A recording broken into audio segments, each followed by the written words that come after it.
আসসালামু আলাইকুম। আপনারা জানেন যে লন্ডনে একটা বিশেষ বৈঠক হতে যাচ্ছে ডক্টর ইউনূস এবং তারেক রহমানের মাঝে। এই বৈঠকটা নিয়ে নানান ধরনের ষড়যন্ত্র শুরু হয়েছে এরই মধ্যে। এখানে সরকারের ভেতরে একটা পক্ষ আছে, যেই পক্ষটা দুই দিকে খেলার চেষ্টা করে। এর মধ্যে সবচাইতে বড় কালসাপ হচ্ছে আসিফ নজরুল এবং মনির হায়দার। মনির হায়দার হচ্ছে পৃথিবীর সবচাইতে বড় ধরনের একটা মানে ভদ্র বাটপার যাদেরকে বলে। এই বাটপারির যদি পিএইচডি বা পোস্ট ডক্টরেট যদি করা লাগে তার কাছ থেকে করতে হবে। এত সুন্দর, এত ভদ্র, নম্রভাবে আপনারা বুঝতেই পারবেন না আপনারা কি বললো। ধরেন আপনারা আমার সম্পর্কে সে একজনের কাছে বাজে কথা বলবে না, ইলিয়াস ছেলেটা কিন্তু ভালো, হ্যাঁ ছেলেটা ভালো, কিন্তু সমস্যা হচ্ছে ও মাঝে মধ্যে বিভিন্ন মেয়ে মানুষ নিয়ে তারপরে মদ খায়, মেয়েদের সাথে যখন মিলে তখন একটু মদ খায়। হ্যাঁ, কিন্তু ছেলে কিন্তু ভালো। কখনো ধরেন আমার কাছে যদি আমি যাকে পছন্দ করি না, আমার কাছে জিজ্ঞেস করবেন, আমি ভাই ডাইরেক্ট বলে দিই, যা বলা তাকে বলে তারে দিয়ে হবে না। বিশাল গভীর জলের এক মাছ। এরা সব শেষ যখন কিনা সিটি কর্পোরেশনের এই যে গ্যাঞ্জাম হইল। আমি খুব দায়িত্ব নিয়ে বলছি, ইশরাক এই ধরনের ছেলে না যে সে, আপনি আপনারা আজ পর্যন্ত দেখেন না ইশরাকের এই চরিত্র যে জোর করে যায় তালা ভাঙবে, জোর করে যায় নিজেই শপথ নিয়ে তারপরে মেয়র হয়ে যাবে। এই চরিত্র ইশরাকের আপনি জীবনে কোনোদিন দেখেন নাই, এবার দেখেছেন। কেন দেখেছেন? এর পেছনে অনেক কারণ আছে। আমি সব কিছু আপনাদের সামনে বলছিও না, ওইটা নিয়ে ভিডিও করছিও না, যেহেতু আমি এটা ওই আলোচনায় যাচ্ছি না। বাট এই বৈঠকটা হয়েছে উপদেষ্টা পরিষদের। ডক্টর ইউনূস নিজে চান নাই, কেন চান নাই সেটা আবার ইশরাককে পছন্দ করে না, বিএনপির কাউকে বসতে, এই জন্য না। এটা অনেক কারণ আছে, এটার লিগ্যাল অনেক ব্যাপার স্যাপার আছেন। তো এগুলো মিলায় উনি চান নাই যে ওই নির্বাচনটাকে কেন্দ্র করে তারপরে এই কোর্টের রায় অনুযায়ী ও বসুক, উনি চান নাই। তো সিদ্ধান্তটা সব উপদেষ্টারা মিলে নিয়েছেন।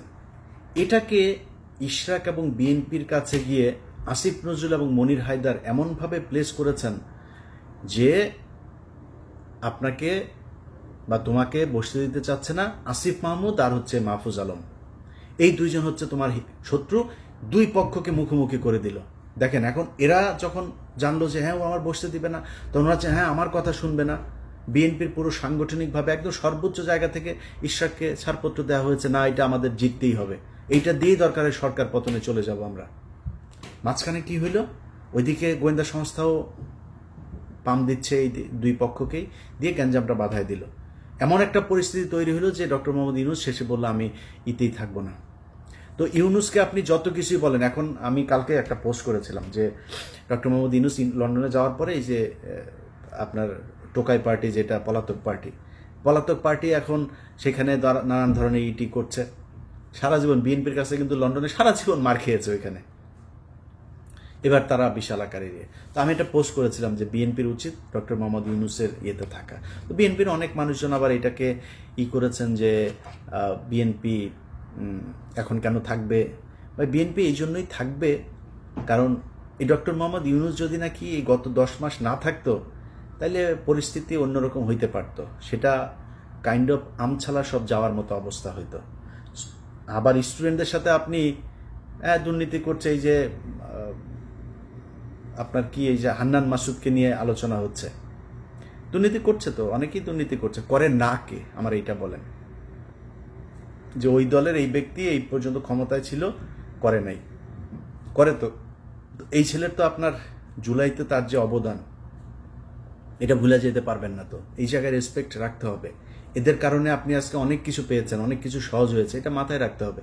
তো আপনি এখন মনে করছেন যে না আমরা কেন থাকবো, বিএনপি কেন থাকবে? বিএনপি এই জন্যই থাকবেন, আওয়ামী লীগের প্রশ্নে আমাদের সবাইকে এক থাকতে হবে, এই জন্য থাকবেন। তো এটা নিয়ে বেশ হচ্ছে। এই যে দুই পক্ষের ভেতরে দ্বন্দ্ব তৈরি করে দেওয়ার চেষ্টা, এটা এই ইশরাকের সময় থেকে শুরু করে এই এখনো হচ্ছে। এখন নতুন করে যেটা হচ্ছে সেটা হচ্ছে যে তারেক রহমানের এই যে বৈঠক, বিভিন্নভাবে বিভিন্ন জায়গায় বিভিন্ন জনকে ম্যানুয়ালি এগুলো পুশ করা হচ্ছে যে এটা তারেক রহমান চেয়েছে।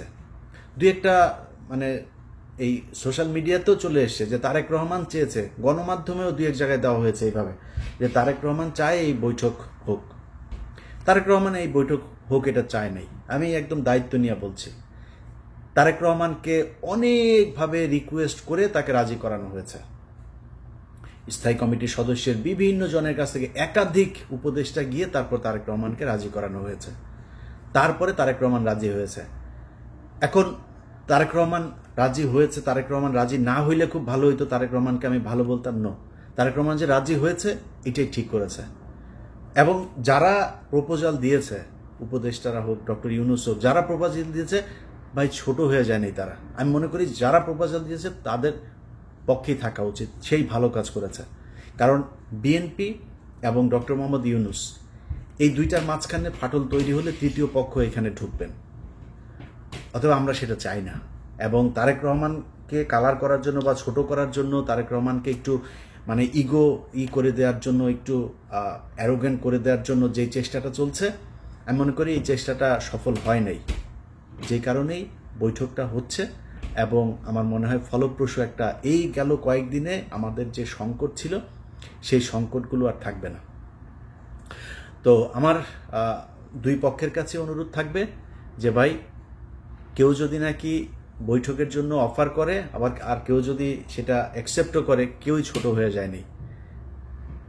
একটা দেশ চালাইতে গেলেই ডক্টর মোহাম্মদ ইউনূস এখন সরকার প্রধান, তার সাথে যারা নির্বাচন করতে চায় তাদের বৈঠক হওয়া অপমানের কিছু না, এটা হইতেই পারে। কিন্তু যারা করতে চাচ্ছে বিষয়গুলো, যে তারেক রহমান খুব অসহায়, তারেক রহমানের একদম মানে ইচ্ছা হচ্ছে যে এখন তারেক রহমান এই করতেই চায়, এরকম এটা বলে যারা তারেক রহমানকে ছোট করার চেষ্টা করছে বা বৈঠকটা বাতিল করার চেষ্টা করছে, আমার মনে হয় তাদের এই কুয়াশাটা হবে না, মানে সফল হবে না। এবং হয় নাই দেখেই বৈঠকটা হইতে যাচ্ছে। আমরা বিশ্বাস করি এই বৈঠকে সামনে নির্বাচন নিয়েও দুই পক্ষের মধ্যেই একটা নমনীয় থাকবে, দুই পক্ষই ছাড় দেবে। এবং ডক্টর মোহাম্মদ ইউনূসেরও আমি মনে করি তিনি সম্মানিত একজন মানুষ, তিনারও অহেতুক নির্বাচনটা খুব বেশি পিছিয়ে নিয়ে যাওয়ার কোনো কারণ আছে বলে আমি মনে করি না। নির্বাচনটা হয়ে যাওয়া উচিত। এনসিপি যদি চায় যে নির্বাচন করবে, ডক্টর মোহাম্মদ ইউনূস যদি সেটার প্রধান হিসাবেও থাকতে চায়, নির্বাচন করুক। বাংলাদেশের মানুষ তাদেরকে যদি চায় তারা আসবে, বিএনপিকে চাইলে বিএনপি আসবে। সো আমার মনে হয় নির্বাচন আর এই সংস্কার, এই দুইটাকে সাংঘর্ষিক একটা জায়গায় না নিয়ে নির্বাচন নিয়ে একটা সংস্কার অলরেডি 10 মাস হয়েছে। আমার মনে হয় এর ভেতরে অনেকগুলো কাজ হয়েছে। এখন নতুন করে আরও যে কয়দিন সময় হাতে আছে, এই কয়দিন এটা আমার মনে হয় 1 মাসেই সম্ভব। 1 মাস হিউজ টাইম। 30 দিনে এই ধরনের সংলাপ করে একটা সুনির্দিষ্ট জায়গায় পৌঁছানো যায়। সো আমি মনে করি একদম যেটা দরকার, কিভাবে নির্বাচন হবে, পরবর্তী 5 বছর পরে কিভাবে সরকার পরিবর্তন হবে, এই জিনিসগুলো ঠিক করে নির্বাচনে চলে যাওয়া দরকার। সেটার জন্য আমি মনে করি না যে এপ্রিল বা জুন পর্যন্ত কোনো সময়ের দরকার আছে। বিএনপি যেহেতু চাচ্ছে, আমার মনে হয় ডিসেম্বরের মধ্যে নির্বাচন দেওয়া সম্ভব। অ্যাটলিস্ট ডিসেম্বরে যদি তফসিল ঘোষণা করা হয়, জানুয়ারি বা ফেব্রুয়ারির ভেতরে, বাই ফেব্রুয়ারি নির্বাচনটা হয়ে যাওয়া উচিত। অতএব বিএনপি এবং ডক্টর মোহাম্মদ ইউনূস দুই পক্ষের কাছে অনুরোধ থাকবে, আপনাদের একটা সিদ্ধান্তের উপর বাংলাদেশের অনেক উন্নতি হতে পারে, ক্ষতিও হতে পারে। সো আপনারা সেই সিদ্ধান্তগুলো খুব সাবধানতার সাথে নেবেন বলে আমরা বাংলাদেশের মানুষ বিশ্বাস করি। সবাই ভালো থাকবেন। আল্লাহ হাফেজ।